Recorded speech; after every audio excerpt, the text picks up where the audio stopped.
TVC Basse-Lièvre est fier de s'associer à InMedia, l'info de la Basse-Lièvre, pour vous présenter TVC Info. Bonne émission.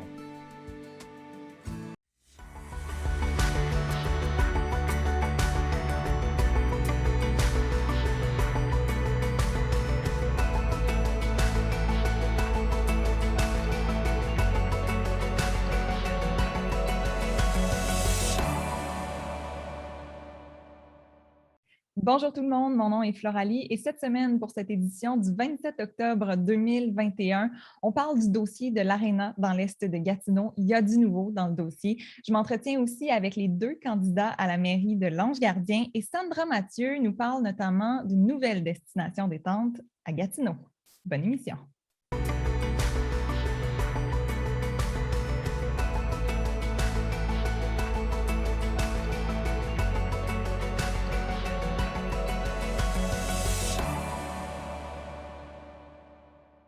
Aux actualités cette semaine, Yannick Boursier. D'abord, le Centre de services scolaires au cœur des Vallées souhaite s'impliquer dans le dossier de l'Aréna dans l'Est de Gatineau. C'est un nouveau joueur, ça?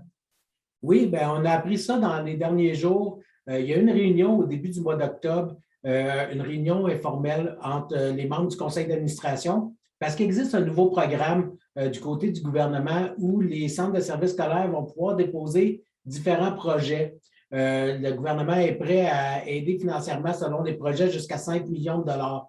Donc là, on est en train de regarder quel projet pourrait être déposé et le projet de l'Aréna du côté de Buckingham, à côté d'Ormidas-Gamelin, a été regardé dans ce dossier-là. Donc, la Ville est en train de se demander, pas la Ville, le Centre de services scolaires, plutôt est en train de se demander si elle veut s'impliquer et si elle veut déposer ce projet-là dans ce nouveau programme-là. Mais j'imagine que le projet doit répondre à certains critères, par contre, hein?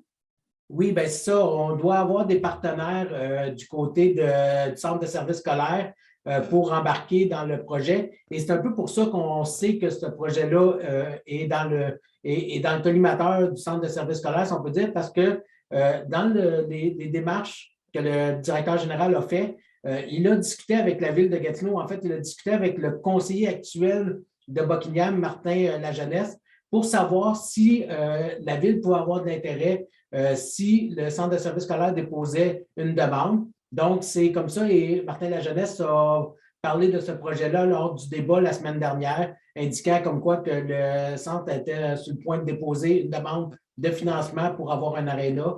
Donc, c'est comme ça que le projet est sorti. Par contre, en ce moment, il n'y a rien de décidé du côté du Centre de services scolaires parce qu'il faut qu'on décide quel projet officiellement va être déposé. Oui, et ça, c'était le débat, là, juste pour remettre les gens en contexte, c'était le débat organisé par le RGABL la semaine passée. Et bien sûr, le Centre de services scolaires ne veut pas que ce soit un enjeu électoral. Là, tout ça ne veut pas prendre la vedette des élections municipales en ce moment. Mais ça sera quoi la suite des choses? Parce qu'il faut quand même que ce projet-là avance, j'imagine, dans le Centre de services scolaires. Oui, parce qu'on s'attend à ce qu'on va pouvoir déposer des projets. Les autres projets qui sont évalués présentement, on ne les connaît pas.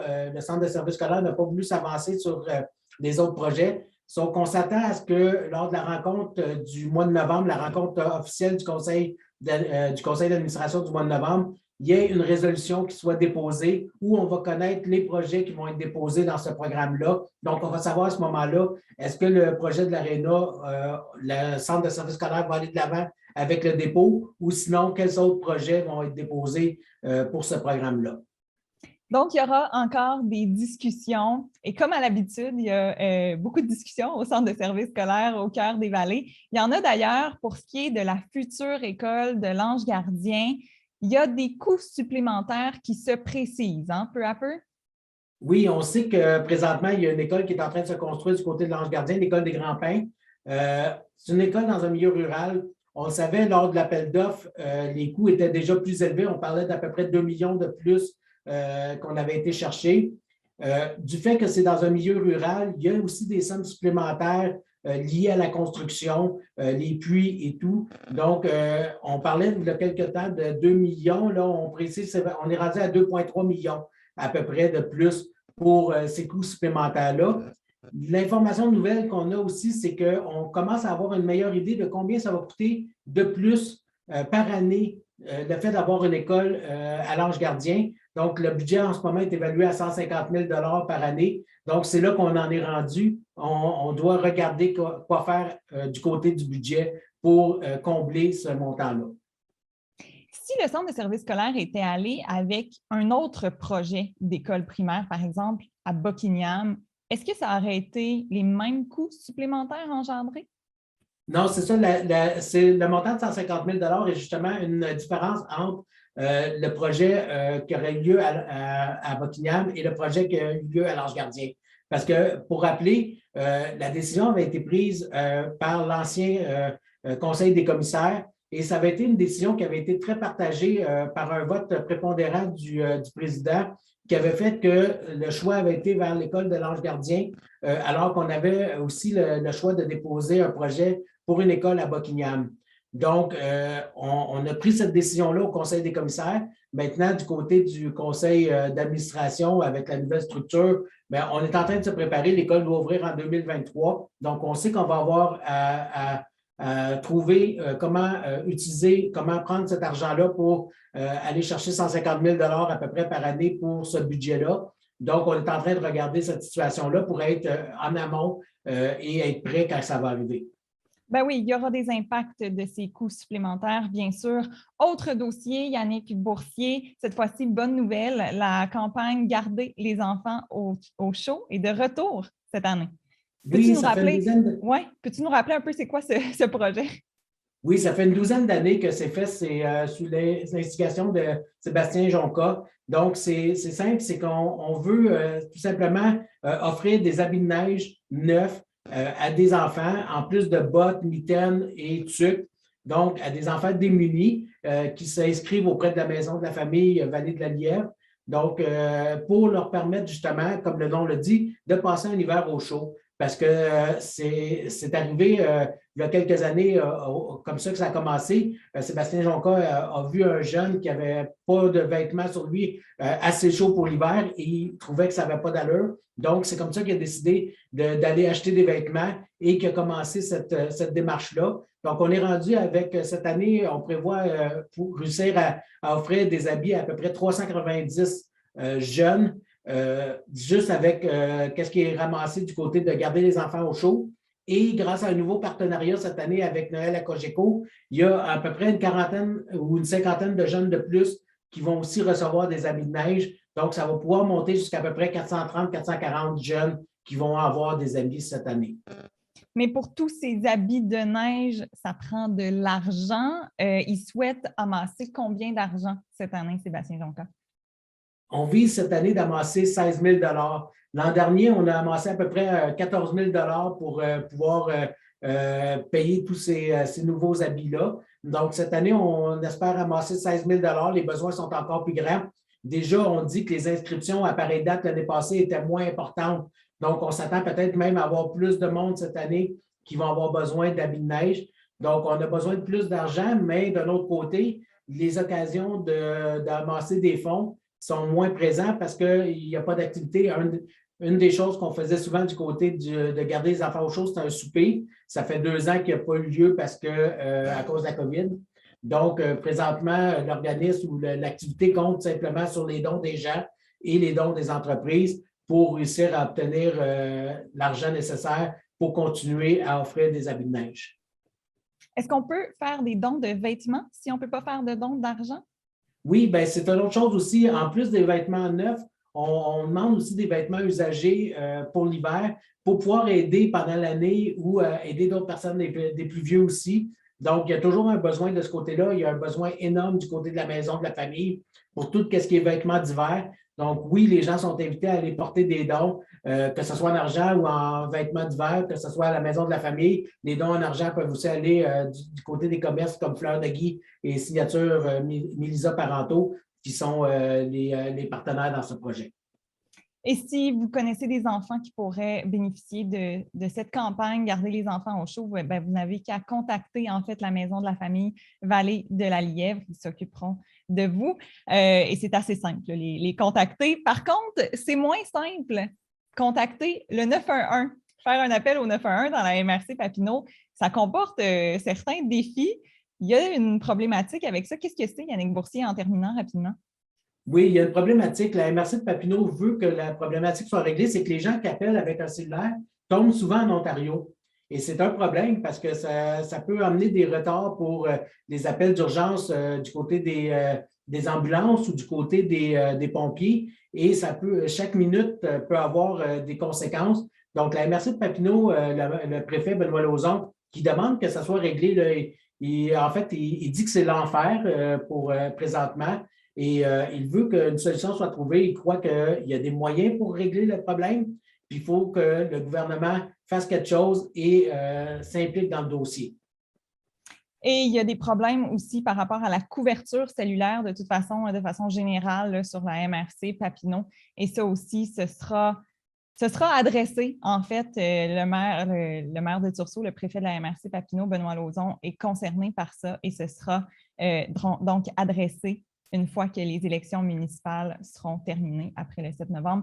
Merci beaucoup, Yannick Boursier. Merci à toi. Au revoir.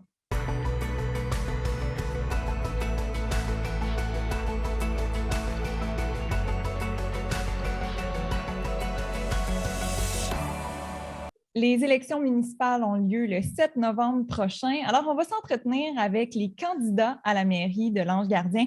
D'abord avec Michel Dambremont. Bonjour, M. Dambremont. Bonjour, Mme Florelli. Monsieur Dambremont, pouvez-vous vous présenter pour ceux qui ne vous connaissent pas à l'Ange-Gardien ou dans la région de la Basse-Lièvre? Qui êtes-vous? Je suis Michel Dambremont. J'habite l'Ange-Gardien depuis les 12 dernières années. Je m'étais présenté à la dernière élection à la candidat à la mairie aussi. Je pense que j'ai fait pas mal le tour de la municipalité comme c'est là, 4 ans passés. Et déjà, j'ai recommencé aujourd'hui à faire le tour de la municipalité. J'ai quasiment plus de 3/4 de fait. Les citoyens, je pense qu'ils me connaissent pas mal, juste en jasant avec eux. J'ai pu apprendre beaucoup de choses. Mais c'est ça, je suis père de 4 enfants. J'habite l'Ange-Gardien depuis les 12 dernières années. Et qu'est-ce que vous faites dans la vie? Parce qu'en ce moment, je ne crois pas que vous faites de politique, hein? Non, présentement, je suis entrepreneur. Je travaille à mon compte depuis les 27 dernières années. Je suis entrepreneur peintre en bâtiment dans la construction. Si vous voulez être maire de l'Ange-Gardien, c'est parce que vous voulez un changement, j'imagine? C'est sûr qu'on veut toujours du changement. C'est toujours bien à apporter des changements. Si je me présente maire à l'Ange-Gardien, c'est pas certaines choses qu'on regarde la municipalité avec les années qu'elle est en plein essor de développement. C'est pas mal exactement ce que j'ai vécu en même temps que j'ai été conseiller municipal à Masson-Angers. On avait connu les plus grandes données démographiques à ces années-là. Aujourd'hui, c'est un peu ça qui se passe chez nous. Et il faudrait s'assurer pour l'avenir d'avoir une vision pour faire sûr que les citoyens aient bien le service à juste valeur et ne pas oublier les anciens résidents qui sont là depuis plusieurs années. Alors, c'est quoi votre vision pour l'Ange-Gardien? Ma vision pour l'Ange-Gardien, c'est de garder le taux de taxe le plus bas possible et d'amener les services qu'on doit avoir, c'est qu'on paye les taxes pour les services de déneigement et des poubelles, mais que ça soit fait vraiment à une qualité supérieure par rapport à ce qu'on a. Je crois qu'il y a beaucoup de laisser aller au niveau des travaux publics, des choses comme ça, qui se passent comme c'est là dans la municipalité. Alors, c'est des choses qu'on doit regarder de proche, s'assurer que les citoyens vont en avoir vraiment pour leur argent. Est-ce que vous avez une vision aussi pour Chamboisé? Regarde, c'est sûr que j'ai une vision un peu partout. Elle est peut-être prématurée d'en parler pour le Chamboisé, mais je vais vous dire la vision que j'ai. J'aimerais apporter dans la municipalité, qu'est-ce qui n'existe pas comme c'est là, une maison des aînés. Une maison des aînés, il y en a peut-être quelque chose chez Pierre Laporte, mais quelque chose qui est différent, qui serait vraiment visionnaire de l'avenir. On sait que les gouvernements sont enclins à ça, vu la pandémie. C'est qu'on pourrait aller chercher des subventions de ce côté-là. Et c'est un devoir d'une municipalité aussi de développer du logement pour les personnes aînées ou les logements sociaux, un peu comme ça. Ça fait que peut-être le Chamboisé pourra faire partie de cette vision-là, où il y a plusieurs terrains qu'on pourra construire sur la municipalité, une maison des aînés. C'est quelque chose que j'ai discuté avec les citoyens de porte à porte. Puis ils m'ont dit que c'était une très bonne idée parce qu'on sait que si tu es né dans l'Ange-Gardien, tu dois déménager à Gatineau ou ailleurs. Alors, c'est quelque chose qu'on peut prendre soin de nos aînés. Ils ont bâti la ville. Alors, j'aimerais bien amener ça peut-être au Chamboisé, peut-être sur un autre terrain. Mais la vision du Chamboisé, c'est sûr qu'elle va être à développer. Non laisser une autre partie s'en occuper, mais nous-mêmes, les gens de l'Ange-Gardien, pour en prendre en main. Par contre, il y a une maison des aînés qui s'en vient à Masson-Angers avec un nouveau développement domiciliaire de plus de 300 logements. Pensez-vous qu'il y a une maison des aînés qui pourrait aussi être à l'Ange-Gardien? Vous savez, c'est le devoir des municipalités d'amener des services à leurs citoyens. Masson-Angers, c'est le fond, c'est Gatineau qui le développe. Chez nous, nos aînés sont chez nous. On n'a pas besoin de les envoyer ailleurs. Alors, c'est sûr que c'est quelque chose qu'on va leur offrir, que si je t'ai vu le matin, moi, c'est la première chose que je vais faire. Je vais rencontrer les députés fédéraux et provinciaux et discuter de ce dossier-là, parce que chez nous, on a de la place. Quand tu es né, tu as grandi à l'Ange-Gardien, tu as vécu toute ta vie à l'Ange-Gardien, c'est pas en ville que tu veux rester. C'est plus proche de chez vous. Puis en restant proche de ta famille, parfois les gens vont quitter, vont laisser la maison à leurs enfants. Ils vont pouvoir retourner, ça va être proche. C'est toujours de garder le plus proche possible. Monsieur d'Ambremont, pourquoi les gens devraient vous faire confiance à l'Ange-Gardien? Ce serait quoi l'avantage d'aller vers ce changement que vous proposez? Bien, vous savez, quand on est élu municipal, qu'on soit élu comme maire, on a des rôles à assumer, autres que les rôles administratifs, légaux et tout ça.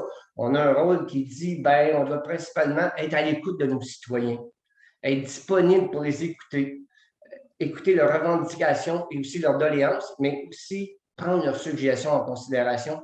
C'est pour ça qu'ils peuvent me faire confiance, car moi, je suis un homme de terrain et je vais aller voir les citoyens. S'il y a un problème, tu vas appeler l'hôtel de ville, mais le vrai problème de le régler, c'est avec les citoyens. Alors, il faut se déplacer, aller rencontrer les citoyens. Ma vision est d'être là pour le citoyen, d'être un homme de terrain. Ça veut dire aller discuter avec eux. Pourquoi que ça se passe comme ça et de quelle façon on peut le mettre le plus facile? Ça veut dire, c'est connaître tous les aboutissants et les tenants de ces projets-là. Si les citoyens se plaignent, personne ne va le voir, dire, ah, ça ne marche pas, là. Quand tu es élu, là, tu dois l'écouter, le citoyen. C'est lui qui te paye ta paye au bout, là. Ça fait que s'il y a un problème, tu te déplaces, tu vas le rencontrer. Je pense que c'est le rôle d'un maire qui doit jouer et c'est ce rôle-là que je dois jouer à l'Ange-Gardien. Monsieur d'Ambremont, je vous souhaite une belle fin de campagne électorale. La meilleure des chances à vous. Merci, Mme Florali. Bonne fin de journée. Au revoir.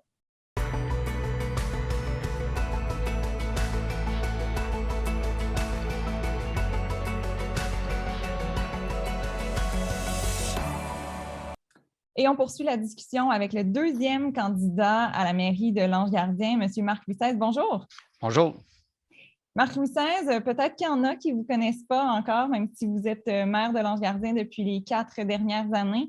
Est-ce que vous pouvez vous présenter dans un premier temps? Oui, donc mon nom est Marc-Louis XVI. Je suis le maire de la municipalité de l'Ange-Gardien des 4 dernières années. Et précédemment, j'ai été conseiller municipal pendant 22 ans dans le district des Arpents-Verts. Et dans ces 22 ans-là, les 8 dernières années, j'ai été maire suppléant. Donc, comme je dis, la municipalité, je la connais de fond en comble. Donc, c'est ça, c'est ma présentation. Oui, qu'est-ce que vous faites en dehors de la politique? Moi, je travaille à Santé Canada, donc je suis fonctionnaire à la direction des communications à Santé Canada. Oui. Donc, et ce serait quoi l'avantage pour les citoyens d'avoir un maire, le même maire pour les 4 prochaines années encore? L'avantage, c'est que moi, surtout, je suis un maire d'action. Donc, moi, je suis extrêmement fier des actions qu'on a prises et des réalisations qu'on a accomplies dans mon premier mandat. Je crois que mes 26 ans d'expérience m'ont permis d'amener à terme plusieurs projets qui nous rendent tous fiers des Angelois. Quoi, par exemple? Des Angeloises. La construction de l'école primaire, et c'est un des projets qui rendent les gens le plus fiers d'être des Angelois, des Angeloises. La prise de possession de Chamboisé, c'est un autre sentiment de fierté des Angelois. Ils sont extrêmement fiers.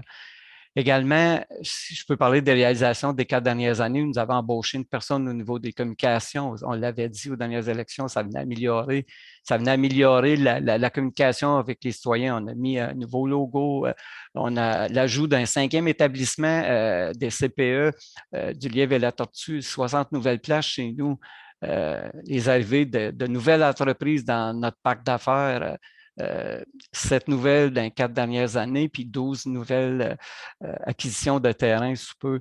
Donc, c'est pour cette raison-là que je dis que c'est important de voter pour moi parce que j'ai de l'expérience, parce que je connais les dossiers. Et puis également, moi, je veux m'investir je veux continuer de m'investir parce que les projets en cours sont impressionnants, puis c'est ça qui me motive à poursuivre. Ce serait quoi votre plan pour les prochaines quatre prochaines années?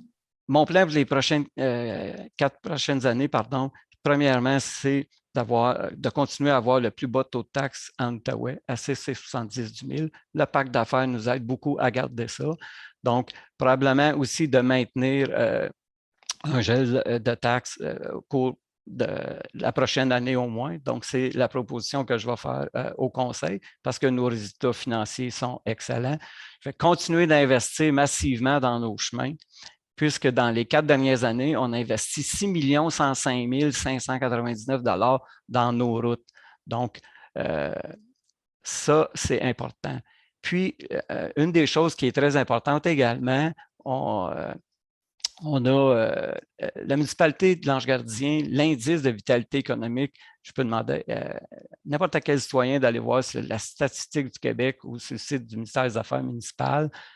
La municipalité de l'Ange-Gardien est une des municipalités les plus performantes au Québec par sa classe de population, et la MRC des Collines se retrouve au top 5 du Québec des 104, ou je ne me souviens plus juste, de régions administratives, se classe au 5e rang au niveau de la vitalité économique.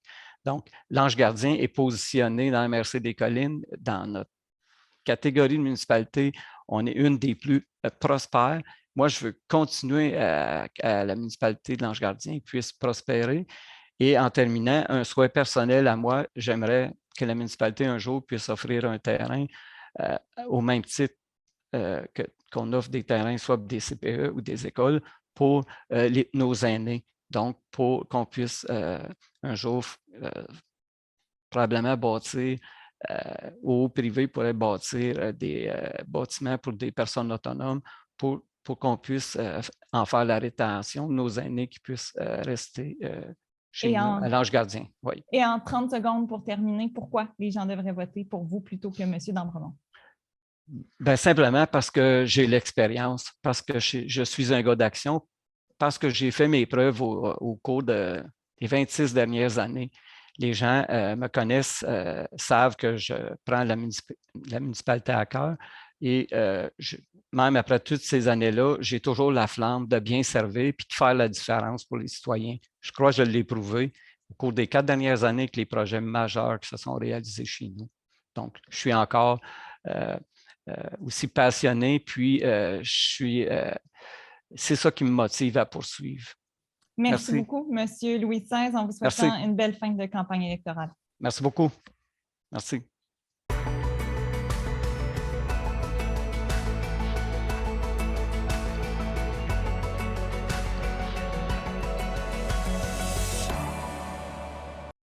Et pour terminer l'émission, comme à l'habitude, on va vous dire ce que vous pouvez faire dans la région tout près de chez vous avec Sandra Mathieu de la presse touristique. Bonjour Sandra. Bonjour, ça va bien? Oui, merci. Et toi-même? Oui, super bien. Est-ce que tu fêtes ça, toi, l'Halloween? Je fête ça, évidemment, parce que j'ai une fille de 10 ans, alors on ne passe pas à côté, c'est clair.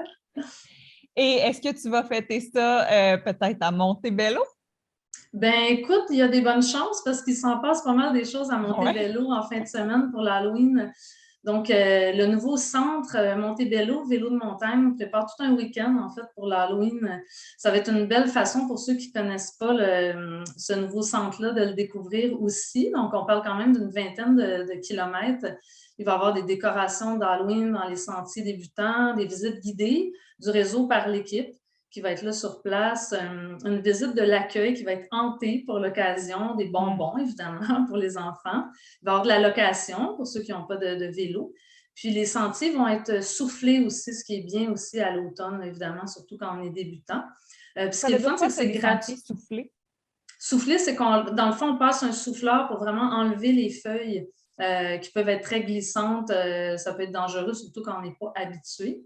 Ce qui est le fun, c'est que c'est gratuit, en fait, pour les enfants de 9 ans et moins. Puis le stationnement aussi est gratuit. Donc, on peut aller sur le site montebellovélo.com pour avoir toute l'info et acheter ses billets. Alors ça, c'est le samedi et dimanche que ça se passe? Exactement. Donc, le 30 et le 31, de 9h à 5h. Et du côté de Montebello, toujours, il y a d'autres activités qu'on peut faire pour l'Halloween, le vendredi et le samedi cette fois-ci. Oui, donc vendredi et samedi, c'est la première fois en fait que le parc Omega décide de fêter l'Halloween. Puis pour l'occasion, le sentier Omega la nuit va être exceptionnellement ouvert, donc on peut en profiter. Puis toute la journée aussi, il va y avoir toutes sortes de trucs intéressants, le personnel costumé, des décorations, puis des friandises, comme toujours. Pour l'Halloween, donc, ça, c'est en fin de semaine, mais tranquillement, pas vite, on s'en va vers Noël aussi. Et il y a du nouveau du côté de Ripon pour ce qui est de la boutique de Noël, qu'on appelle aussi Destination de Noël. Est-ce qu'ils utilisent un nom plus qu'un autre, en fait? Oui, en fait, ce que je vois, c'est Destination de Noël parce que ça en est réellement une destination, 4 saisons, en fait. Là, c'est sûr que Noël s'en vient tranquillement. On a le goût de décorer, d'acheter des cadeaux d'artisans. Là, ça va être l'occasion. Donc, ça existe depuis 2020, la destination de Noël. C'est Roxane Constantino qui a lancé ça avec son mari. C'est des artistes eux-mêmes, donc il y a un atelier sur place. Puis ce qui est très intéressant, en fait, ce qui s'en vient très bientôt, c'est vraiment un centre d'interprétation. Donc, on va connaître beaucoup sur les traditions dans différents pays, mais aussi au Canada. Donc, tradition de Noël, beaucoup inclus dans la communauté aussi, la destination de Noël. Vraiment un bel endroit à découvrir là, en famille. Donc, c'est ça, rue du Rivage à Ripon. Et puis, je pense que c'est vraiment une belle petite place pour encourager les artisans locaux aussi. Absolument. Et est-ce que tu veux nous dire quelques mots aussi sur un nouvel endroit détente à Gatineau? Et je sais que tu iras l'expérimenter. Tu pourras nous en parler la prochaine fois d'ailleurs, mais qu'est-ce que tu t'en vas expérimenter donc comme détente à Gatineau? En fait, pauvre moi, je dois aller expérimenter le nouveau spa urbain, donc Uma Spa à Gatineau. Ce qui est très spécial avec ce spa-là, c'est que c'est de l'aromathérapie. Donc, on parle de 3 parcours différents, 3 parcours de thermothérapie avec des odeurs, donc des odeurs particulières d'huile essentielle. Donc, les 3 parcours, c'est détente, vitalité et thérapeutique. Donc, ça varie entre 3 et 5 heures là, pour les parcours. Donc, j'ai bien hâte d'aller expérimenter ça pour vous en reparler, mais je pense que ça va être assez original. Il y a aussi des smoothies qui fit, on me dit, avec les différents parcours d'aromathérapie. Donc, ça devrait être assez intéressant. Et si je ne me trompe pas, Humaspa, c'est dans le plateau à Gatineau? Oui, c'est au cœur du nouveau projet Agora. Bien, merci Sandra Mathieu pour toutes tes idées encore une fois cette semaine. Merci à toi. Et c'est ce qui conclut notre émission TVC Info. Moi, je vous dis à la semaine prochaine. À bientôt.